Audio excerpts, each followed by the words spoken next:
سلام به همه.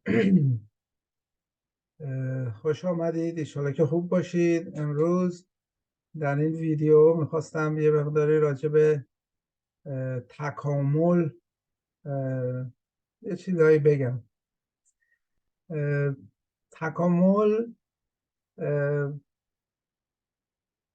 مرحله‌های مختلف داره. برای مثال اگر ما یه تخم یه دونه ای رو بگیریم، این دونه رو بذاریم روی مادر زمین، خب اولین مرحلهش اینه که جوونه میزنه، بعد یواش یواش شاخ و برگ در میاره، بعد یواش یواش تبدیل میشه به گل، بعد تبدیل میشه به میوه. دیگه این آخرین مرحله تکاملی این درخت یا این دونه هست. ما هم از زمانی که ماهی بودیم، بعد شدیم لاک‌پشت، بعد شدیم خوک وحشی، بعد شدیم شامپانزه، بعد شدیم انسان. خب حالا این مرحله چطوریه؟ چه اتفاقایی میفته در این تکامل ما؟ اگه شما ماهی رو بگیرین، خب ماهی فقط دنبال که نون میگرده، شکمش رو سیر کنه و مواظب خودش باشه. ولی زمانی که این ماهی تبدیل به لاک‌پشت میشه، خب لاک‌پشت میتونه بیاد از اقیانوس بیرون، میتونه نفس بکشه، میتونه روی مادر زمین لذت ببره، آفتاب بگیره و خیلی چیزهای دیگه. خب خداوند به ماهی اون صفت ها رو داده، اون حس ها رو داده، به لاک‌پشت خیلی بیشتر. خب همیشه شکل ما یه مقداری عوض می شده، ولی خب این توجه ما، این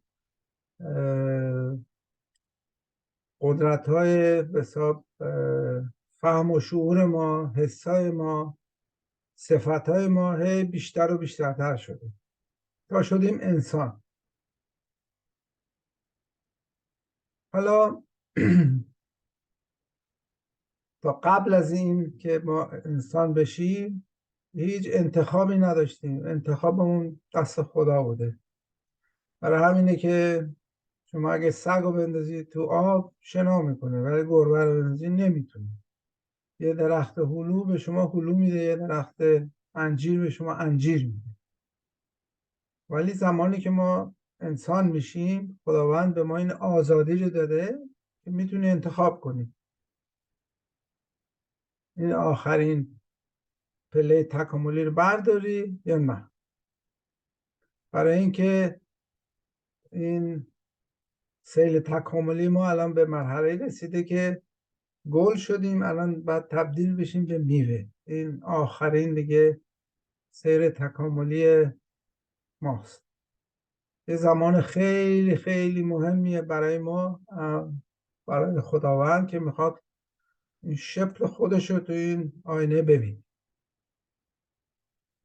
اینی که ما باید آگاه باشیم، که بدونیم که باید به اون خود برسیم، باید به روح پاکمون برسیم، باید تمام اون دانش پاک الهی رو در خودمون جذب کنیم. باید اون آگاهی همگانی که آگاهی روح پاک ماست، این در مغز ما باید جا بگیره. خب با عقل و شعور و فهم و این چیزهایی که به ما داده و خودمون رو برسونیم به اون مرحله، بعد وارد ملکوت الهی بشیم و یه جای مستحکمی برای خودمون تو اون بهشتش داشته باشیم، که این حق هر فردیه که باید این انتخاب رو داشته باشه. و این اون انتخابیه که ما تو ساحل یوگا داریم میدیم.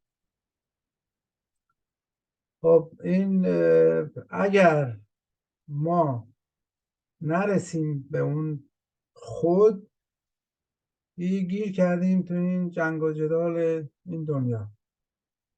همش با خودمون داریم کلنجار میریم، جنگ و جدال داریم، با دیگران کلنجار میریم، جنگ و جدال داریم.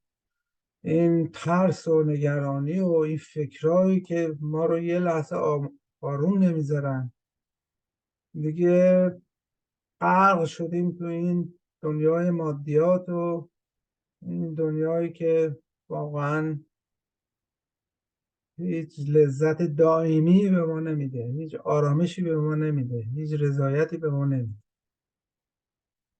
اینی که این انتخاب در ما هست و این برنامه های ما سر تا سر دنیا هست.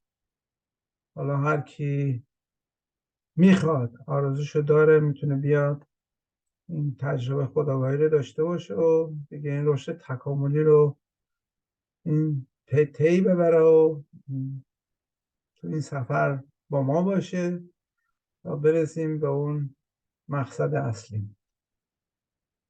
خیلی ممنون. خدا نگهدار.